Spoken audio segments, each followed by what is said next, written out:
নমস্কার সবাইকে, আমি মৌন। আপনারা শুনছেন আমৃত্য ভালোবাসি তোকে, লিখেছেন সালমা চৌধুরী। পর্ব 45। মেঘ ঠোঁট উল্টে বলল, ইস, এত জোরে কেউ গাঁটটা দেয়? মাথাটা ব্যথা হয়ে গেছে।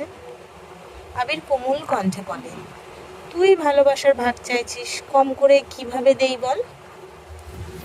মেঘ বলল, গাঁটটা মারা ভালোবাসা আমি চাইনি। আবির হঠাৎই মেঘের দিকে কেমন করে চাইল, উদ্বিগ্ন কণ্ঠে শুধালো, তা কেমন ভালোবাসা চাইছিস? মেঘ দরদ মাখা কণ্ঠে বলল, আপনাদের মতো আমিও ফুপ্পির সাথে দেখা করতে চাই, গল্প করতে চাই, ফুপ্পির যত্ন পেতে চাই। আবির বলল, ও আচ্ছা, আমি ভাবলাম অন্য কিছু। মেঘ ভ্রু কুঁচকে প্রশ্ন করল, অন্য কিছু মানে? আবির বলল, কিছু না, এখন ফুপ্পির বাসায় তোকে নিয়ে যাওয়া যাবে না। তোকে নিয়ে আমি বা তানভীর যে কেউ বের হলেই হাজারটা প্রশ্নের উত্তর দিতে হবে। তার থেকে কিছুদিন শান্ত থাক, আমি দেখছি কি করা যায়। মেঘ আস্তে করে শুধালো, জান্নাত আপুকে আসতে বলেছিলে কেন? আবির বলল, দরকার আছে। আচ্ছা বলতো, জান্নাতের সঙ্গে আম্মুর কথা হয়েছিল? আম্মুর রিয়াকশন কি? মেঘ বলল, কথা হয়নি আবার? বড় আম্মু পাশের সোফায় বসে খুব সুন্দর মতনে আপুর সঙ্গে কথা বলেছেন। বড় আম্মু তো অনেকদিন যাবত জান্নাত আপুকে আপনার বউ বানাতে চাইছেন। আপনারা কেন বলছেন না যে আপুর বিয়ে হয়ে গেছে? আবির বলল, এটা বলে দিল তো মজাটাই শেষ। মেঘ বলল, মানে? আবির বলল, জানতে পারবি খুব শীঘ্রই। আর হ্যাঁ, মুখ ফসকে জান্নাতের বিয়ের কথা বলে দিস না যেন। মেঘ বলল, আমি এত বেয়াক্কেল না। আবির হেসে বলল, I know that you are the smartest girl in the world. Megh ফিক করে হেসে ফেলল। আবির ভাইয়ের মুখে নিজের প্রশংসা শুনে ভীষণ লজ্জা পেয়েছে। লজ্জায় মাথা নিচু করে নিজের রুমে চলে গেছে। সময় বাদমান। জানুয়ারি পেরিয়ে ফেব্রুয়ারিতে পা দিয়েছে। তীব্র ঠান্ডা অনেকটা কমে এসেছে। মেঘদের ক্লাস শেষ হয়েছে সবেমাত্র 5 মিনিট হলো। বন্যা আর মেঘ গল্প করতে করতে দুজনে হাত ধরে হাঁটছে। তামিম দৌড়ে এসে বন্যার পেছনে দাঁড়িয়ে বন্যাকে ডাকে, এই বন্যা। বন্যা শুনেও না শোনার মতো হাঁটতে থাকে। তামিম এবার বন্যার আর মেঘের সামনে এসে দাঁড়ায়। বন্যা মেঘ দুজনেই থমকে দাঁড়ালো। মেঘ তামিমের মুখের পানে তাকালেও বন্যা তাকায়নি, মাথা নিচু করে দাঁড়িয়ে আছে। তামিম অভিযোগের স্বরে বলল, বন্যা, তুই আমার সাথে ঠিক মতো কথা বলিস না কেন? বন্যা বলল, কারণটা কি তোর অজানা? এতদিন হয়ে গেছে, এখনো ওই বিষয় নিয়ে পড়ে আছিস? চলতে চলতে কারো প্রতি ইমোশন আসতেই পারে, তোর প্রতিও আসছিল। তাই আমি তোকে আমার মনের কথা বলছিলাম।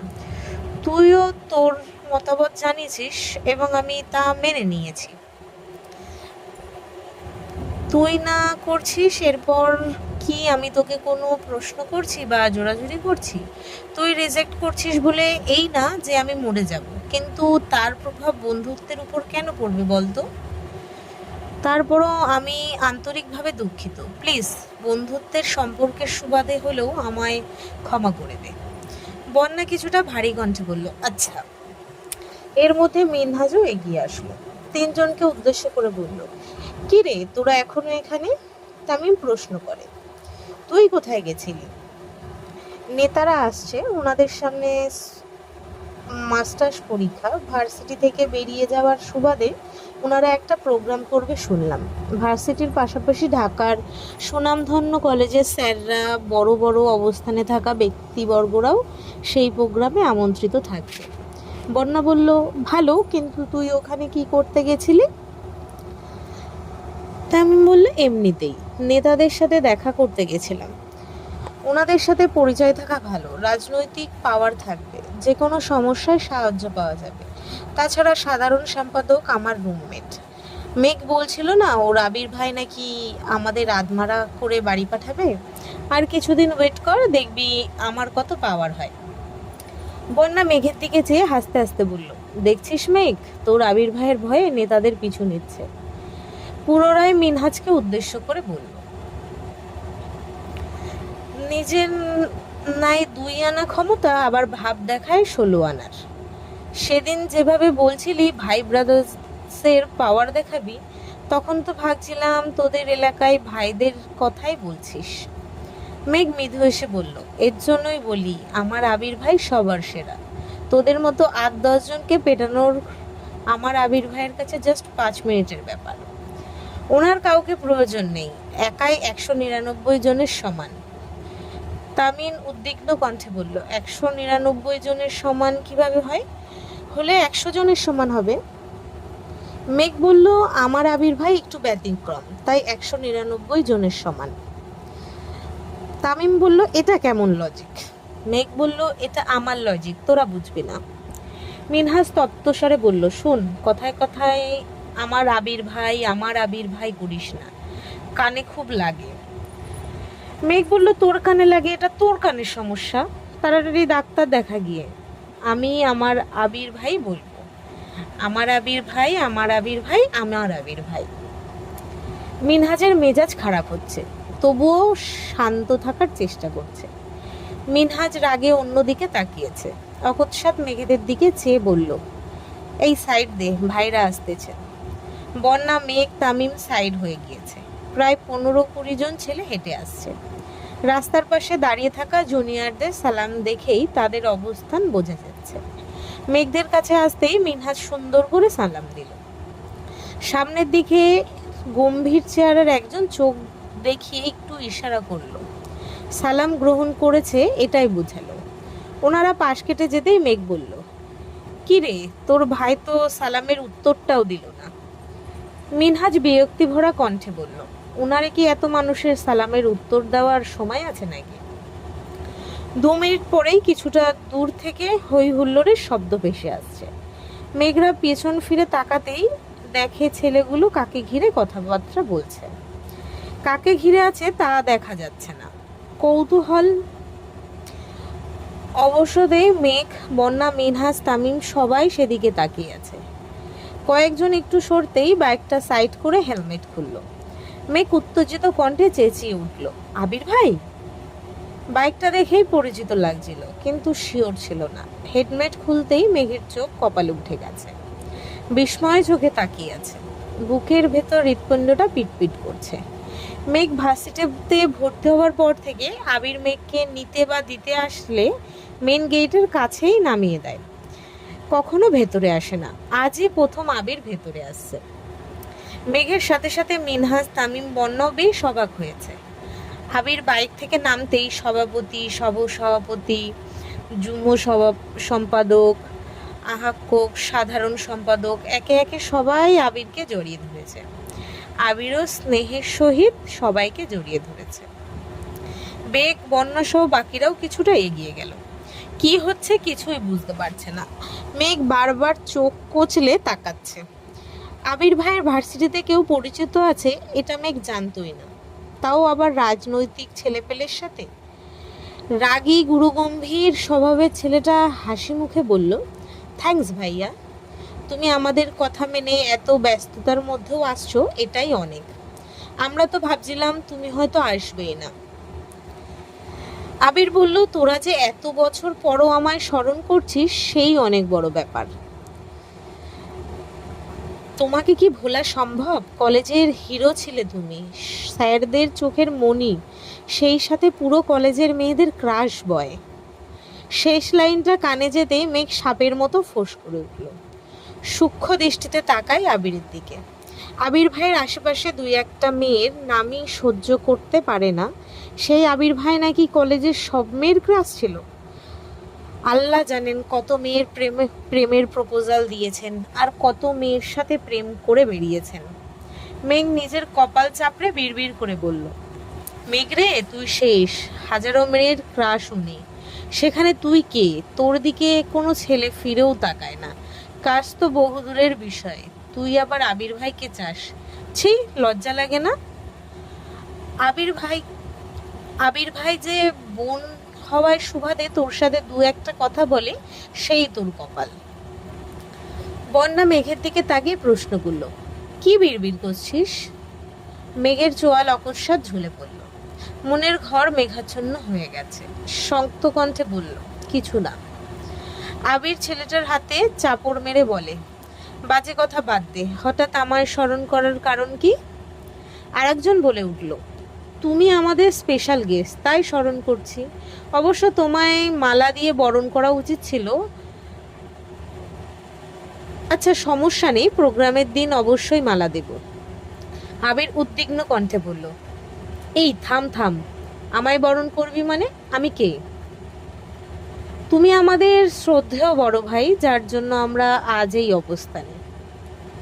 আবির বলল, আমার জন্য না, বরং তোরা নিজের অবস্থান নিজেরাই তৈরি করেছিস। যখন পথভ্রষ্ট হয়ে গেছিলি তখন রাস্তা তো তুমিই দেখিয়েছিলে। আবির বলল, আচ্ছা বুঝলাম, কিন্তু প্রোগ্রামটা কিসের? ভার্সিটিতে লাস্ট একটা প্রোগ্রাম করতে চাচ্ছি। আবির বলল, প্রোগ্রাম করবি কর, আমার কি কাজ? আমি তো ভার্সিটির কেউ না, পড়িও নি এখানে। ছেলেগুলো বলল, পড়নি তাতে কি? বাইরে পড়তে না গেলে তুমি এই ভার্সিটির স্টুডেন্ট থাকতা। এখন কথা হলো, ভার্সিটির পাশাপাশি আমরা আমাদের কলেজের স্যার ম্যামদের ইনভাইট করতে চাচ্ছি, আর ইনভাইট তুমি করবা। তাছাড়া তোমাদের মতো সাকসেসফুল কিছু ব্যক্তিবর্গদের এই ইনভাইট করা হবে। তোমরা তোমরা তোমাদের সুদর্শন চেহারা দেখিয়ে জুনিয়রদের সঠিক পথ দেখাবা।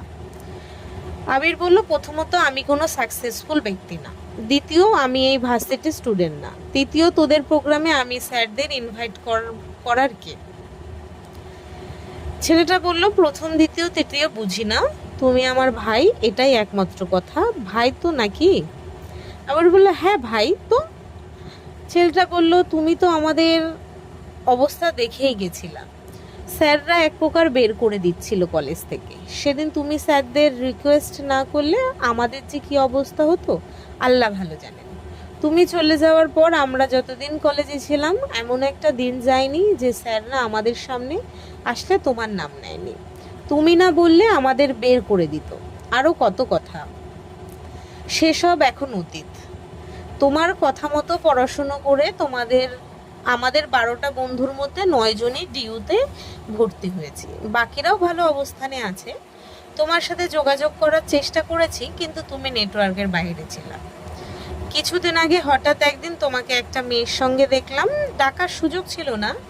অনেক খোঁজ নিয়ে জানতে পারছি তুমি তানভীরের ভাই। তারপর তানভীরের থেকে ফেসবুক আইডি নিলাম। আমার বা আমাদের জীবনের গল্পে তুমি অন্যরকম ভূমিকা পালন করছো, যার ঋণ কোনো দিন দিয়ে শেষ করতে পারবো না। তাই তোমার প্রোগ্রামে আসতেই হবে। আবির বলল, বাবা গো, তোরা যেভাবে আমায় প্রশংসা করছিস, আমার বাপেরও আজ পর্যন্ত এত প্রশংসা করেনি। ছেলেটা বলল, তুমি যে কি চেয়েছ তোমার বাপের হয়তো বোঝেই নাই। আবির মৃদু হাসলো। আরেকজন বলে উঠল, ভাইয়া জানো, একই শহরে থেকেও গত 5 বছর যাবৎ কোনোদিন কলেজে পা দেয়নি। স্যারদের দেখে মুখ লুকিয়ে চলছি। এখন তো ভার্সিটি লাইফ শেষ, 2 দিন পর কে কোথায় থাকবো তা জানা নেই। তাই প্রোগ্রামটা করতে চাচ্ছিলাম। ভার্সিটির স্যারদের সঙ্গে কথা বলেছি, ওনাদের আপত্তি নেই। এখন তুমি আমাদের সাথে যাবে। আমাদের পক্ষ থেকে কলেজে স্যারদের একটু বলবা। আমরা বললে যদি না আসে, তুমি বললে নিশ্চয়ই রাজি হবেন। আবির রুষ্ট স্বরে বলল, সবই করে দিব, প্রয়োজনে প্রোগ্রামেও আসবো, কিন্তু গেস্ট হিসেবে নয়, সাধারণ মানুষ আর তাদের ভাই হিসাবে। যদি কোনো প্রকার মালা দিয়ে বড় নাম আমায় নিয়ে 500 শব্দের ভাষণ শুরু করিস, তাহলে কয়েকটাকে স্টেজে ফেলে পেটাবো বলে রাখলাম।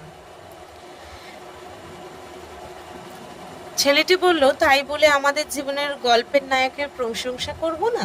আবির বলল, না, করবি না। আমি শুধু তোদের পথ দেখিয়েছি, বাকি সব তোরা করেছিস। তোদের সাকসেস তোদের, এতে আমার কোনো হাত নেই। তোরা যে আমার কথা মনে রেখেছিস তা এতেই শুকরিয়া। এমনও মানুষ আছে যাদের জন্য জীবন দিয়ে দিলেও তারা সেসব ভুলে যায়। দয়া করে জীবনে সাকসেসফুল হও। ছেলেটি বলল, দেখো তো, তোমায় রাস্তায় দাঁড় করিয়েই জীবন ইতিহাস শুরু করে দিয়েছি, চলো ভেতরে চলো। আবির বলল, ভেতরে আর যাব না, কথা তো হলোই। আমার নাম্বার রাখ, কবে কলেজে যাবি জানাইস। অফিসে কাজ ফেলে আসছি।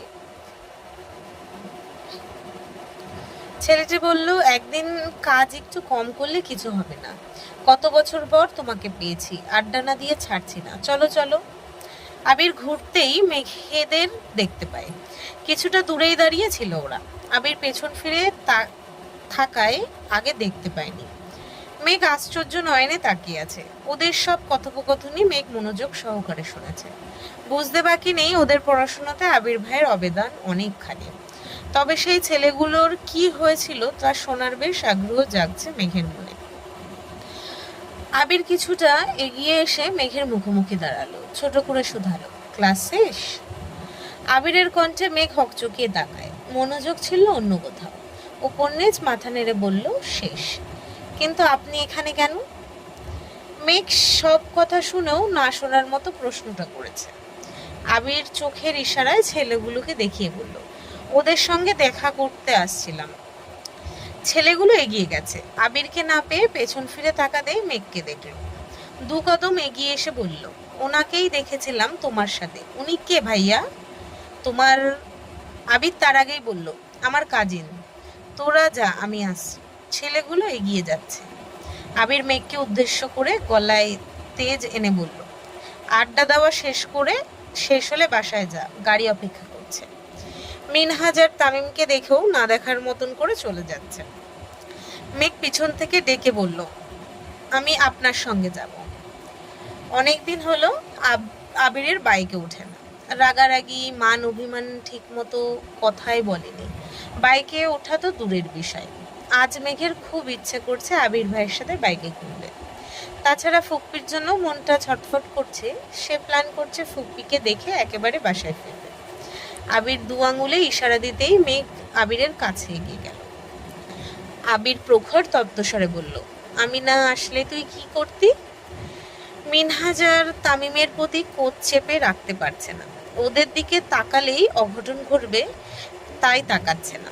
মেঘ স্বাভাবিক কণ্ঠে উত্তর দিল, আপনি না আসলে গাড়িতে যেতাম, আপনি এসেছেন তাই বাইকে যাব।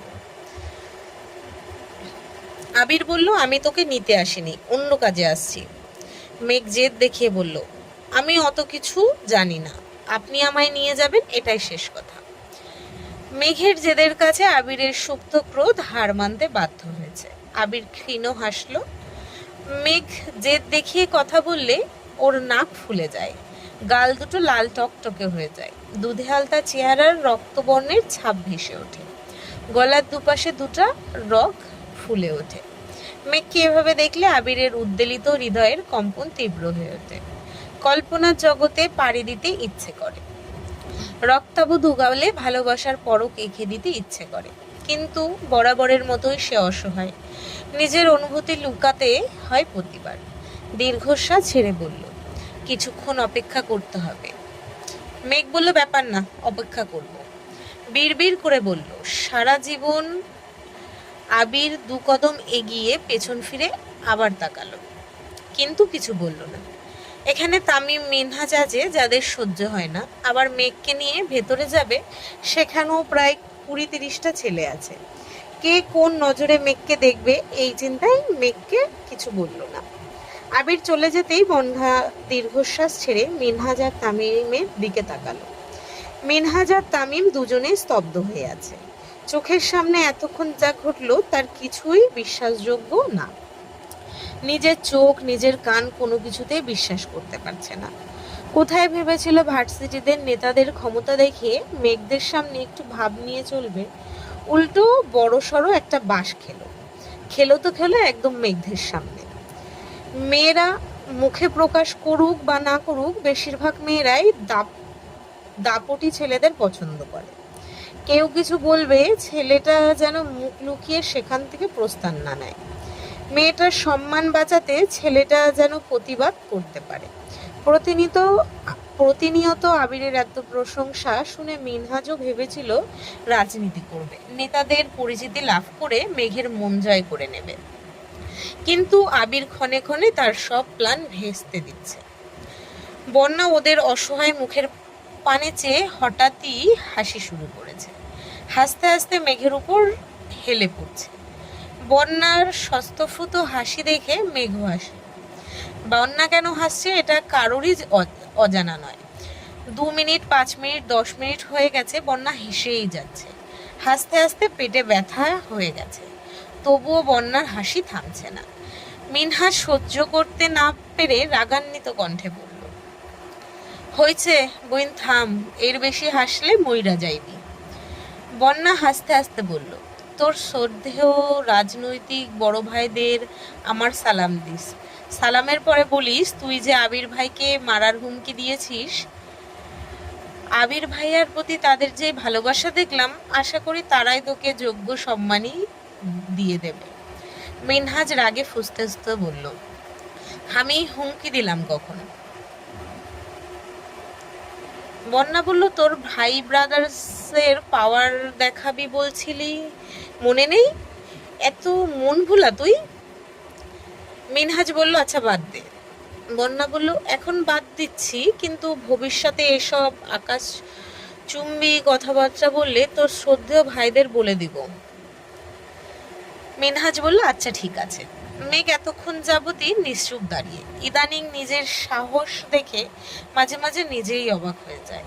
আবির ভাইয়ের মুখের উপর জেদ দেখালো, যদি আবির ভাই ভার্সিটির সবার সামনে থাপ্পড় মারতো তবে কি হতো ভাবতেই ভয় কেঁপে উঠছে। সবার সামনে থাপ্পড় খেলে মুখ দেখানোর অবস্থা থাকতো না। আবির কিছুক্ষণের মধ্যেই বেরিয়ে আসছে।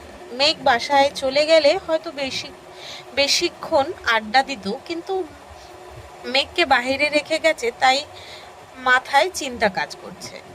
এর জন্য তাড়াতাড়ি চলে আসছে।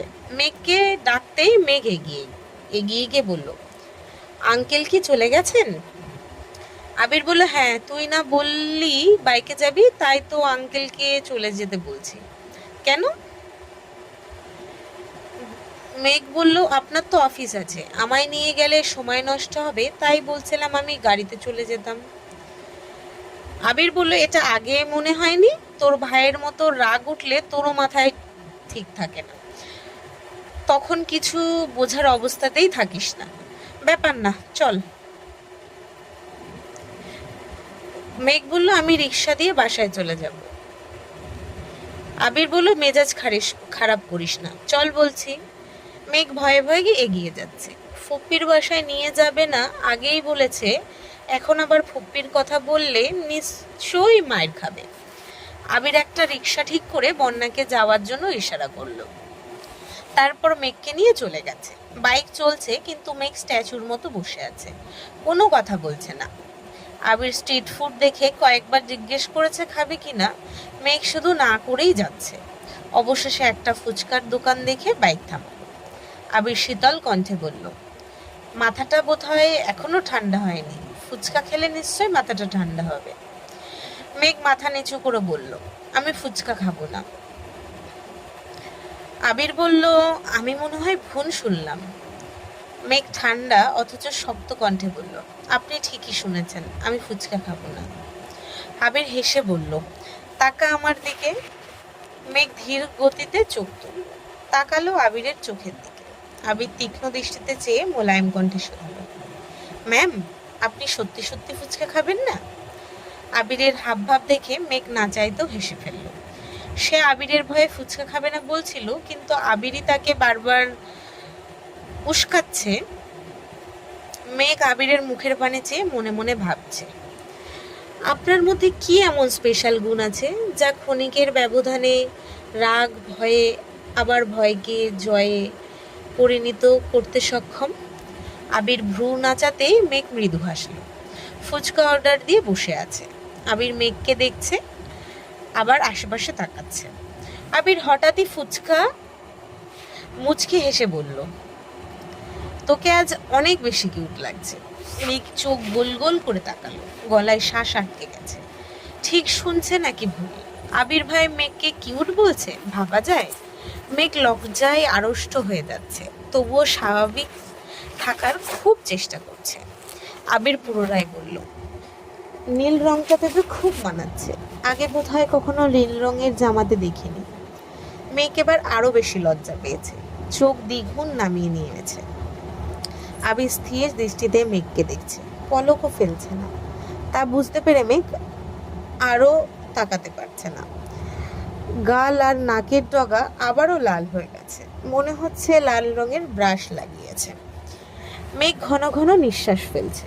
সামান্য কিউট বলাতে যে কেউ এত লজ্জা পেতে পারে, এটা মেঘকে না দেখলে বোঝাই যেত না। মেঘ বারবার নিজেকে স্বাভাবিক করার চেষ্টা করছে, কিন্তু চোখ তুলতেই পারছে না। ওষ্ঠদয় কাঁপছে তীর তীর করে।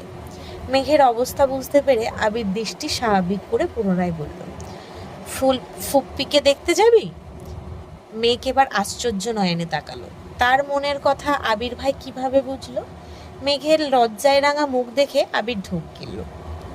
চোখ বন্ধ করে দীর্ঘশ্বাস ছাড়ল। মনে মনে বলল, উফ, আমার শান্ত মনটাকে উল্টে পাল্টে দিতে তোর লজ্জায় লালিত মুখটাই যথেষ্ট। তোকে এভাবে দেখলে বউ বউ ফিল পাই। কবে তোকে আমার করে পাবো, অপেক্ষার প্রহজ্জে ফোরায় না। মেঘ উত্তেজিত কণ্ঠে বলল, আপনি কিভাবে বুঝলেন আমি ফুপ্পির সাথে দেখা করতে চাই?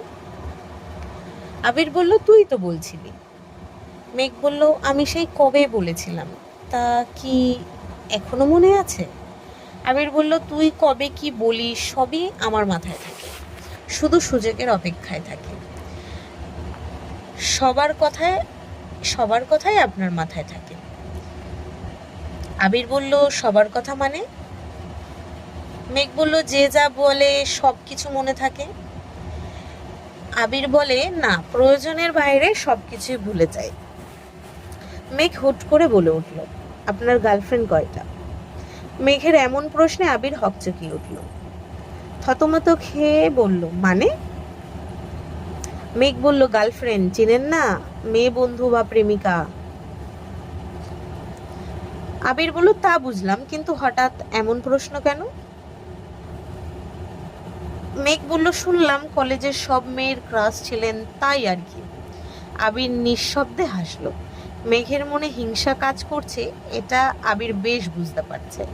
আবির জিভ দিয়ে ঠোঁট ভিজিয়ে বলল, আছে হাজার খানেক। মেঘ চেঁচিয়ে উঠল, হোয়াট? আবির দু হাতে ইশারা করে বলল, কুল। মেঘ বলল, ফাজলামো করেন আমার সাথে, সত্যি করে বলুন কয়জন? আবির বলল, না, বলা যাবে না, তুই সবাইকে বলে দিবি। মেঘ বলল, সত্যি বলবো না, বলুন। আবির বলল, গার্লফ্রেন্ড নেই, তবে একটা গোলাপি কালার বউ আছে। মেঘ ফোঁস করে শ্বাস ছাড়ল, ভ্রু কুঁচলে রাগান্বিত কণ্ঠ বলল, থাকেন আপনার গোলাপি কালারের বউ নিয়ে, দরকার হলে লাল নীল হলুদ বউ নিয়ে থাকুন। মেঘ উঠতে নিলে আবির মেঘের হাত চেপে ধরে বসালো। তপ্ত স্বরে বলল, আমার লাল নীলের প্রয়োজন নেই, গোলাপিটাই যথেষ্ট। মেঘ বলল, ফাজলামি বন্ধ করুন, মেজাজ খারাপ হচ্ছে। আবির বলল, কি আমার মেজাজ গো, তাও আবার একটু পর পর খারাপ হয়। আচ্ছা ঠিক আছে, বন্ধ করলাম, তুইও আমায় এমন প্রশ্ন আর করবি না। মেঘ বলল, করলাম না এমন প্রশ্ন। ফুচকা খেয়ে শেষ করে আবিরের সঙ্গে ফুপ্পির বাসায় আসছে। ফুপ্পি মেঘকে দেখে ভীষণ খুশি হয়েছেন, সেই সঙ্গে বাসার সকলেই খুশি হয়েছে। আবির মেঘকে দূরে সরিয়ে রাখে বলে আবিরকে সবাই সবসময় বকা দেয়। ফুপ্পি তো বকেন, উল্টাপাল্টা কথা বললে মাঝে মাঝে গাঁটটাও দেন। মেঘ ফুপ্পিকে জড়িয়ে ধরে কান্না শুরু করে দিয়েছে। মেঘের কান্না দেখে ফুপ্পিও কাঁদছেন। মেয়ে মানুষের মায়া একটু বেশি। ফুপ্পির কথা মেঘ যেদিন শুনেছে তারপর থেকে প্রতি রাতেই ফুপ্পির কথা মনে করে, মন খারাপ করে, কখনো কখনো কান্নাও করে। মাঝে মাঝে ভাবে, আব্বু, বড় আব্বু রাতে কিভাবে ঘুমান, ওনাদের কি বোনের কথা মনে হয় না? মেঘদের কান্না দেখে আবির ভারী কণ্ঠে বলল, তোমাদের চোখের পানিতেই দুদিন পর পর রাস্তাঘাটে পানি জমে যায়। এভাবে কান্নাকাটি করো বলেই মেঘকে নিয়ে আসি না। আজকেও যদি কাঁদো তাহলে আর কখনোই নিয়ে আসবো না। দুজনের কান্নায় থেমে এসেছে। আইরিন মজার ছড়ে বলল, ওদের কান্নায় যদি রাস্তায় পানি ওঠে, তোমার কান্নার কারণ নিশ্চয়ই বাংলাদেশে বন্যা হয়। আবির গম্ভীর কণ্ঠে বলল, হ্যাঁ, সামনের বন্যায় তোকে ভাসাইয়া দিবনে। আইরিন বলল, আমি সাঁতার পারি। আবির বলল, তাহলে তো আরো ভালো, সাঁতার কেটে শ্বশুর বাড়িতে যাবি, আবার বাপের বাড়িতে আসবি। আইরিন বলল, কিসের শ্বশুর বাড়ি, কার শ্বশুর বাড়ি? আবির ফুপ্পিকে উদ্দেশ্য করে বলল, ফুপ্পি, তোমার মেয়ের জন্য ছেলে দেখা শুরু করছি, এই বর্ষার আগেই দিয়ে দিব। আইরিন আর্তনাদ করে ওঠে, না, কিসের বিয়ে? নিজের বিয়ের খবর নাই, আমার পিছন লাগছো, তুমি আগে বিয়ে করো। আবির ঠাট্টার স্বরে বলল, আমি খবর পাইছি তুই জান্নাতকে খুব জ্বালাস, আমার বউকে জ্বালাবি না তার কি গ্যারান্টি আছে? এর জন্য তোকে বিয়ে দিয়ে তারপরে বিয়ে করব। আইরিন জান্নাতকে জিজ্ঞেস করল, ভাবি, সত্যি করে বলো, আমি তোকে জ্বালাই? জান্নাত এপাশ ওপাশ মাথা নেড়ে হেসে উত্তর দিল, কখনোই না।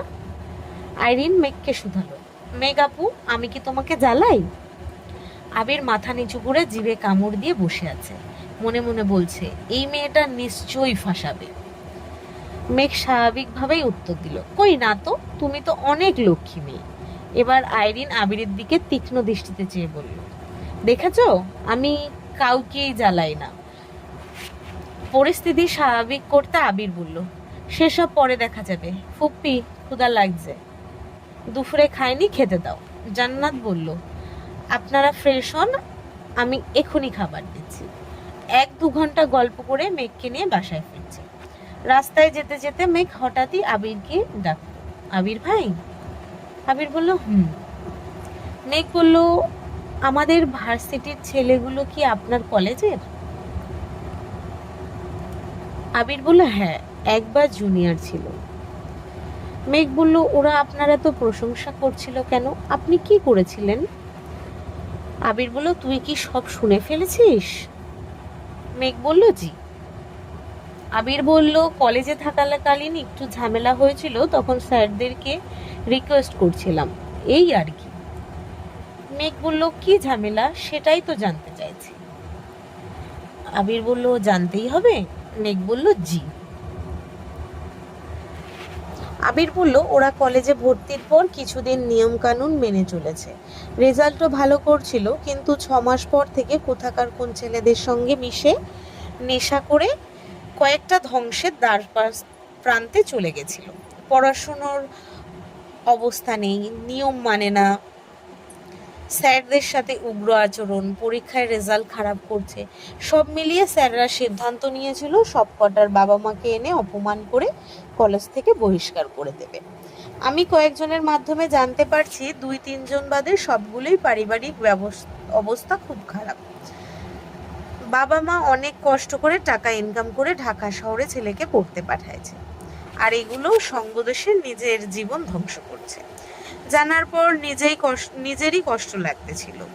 তারপর ওদের সঙ্গে কিছুদিন বসেছি, ওদের সবার গল্প শুনেছি, বুঝিয়েছি, তারপর আমার ক্ষুদ্র মাথায় যা মনে হয়েছিল তাই করেছি আর কি।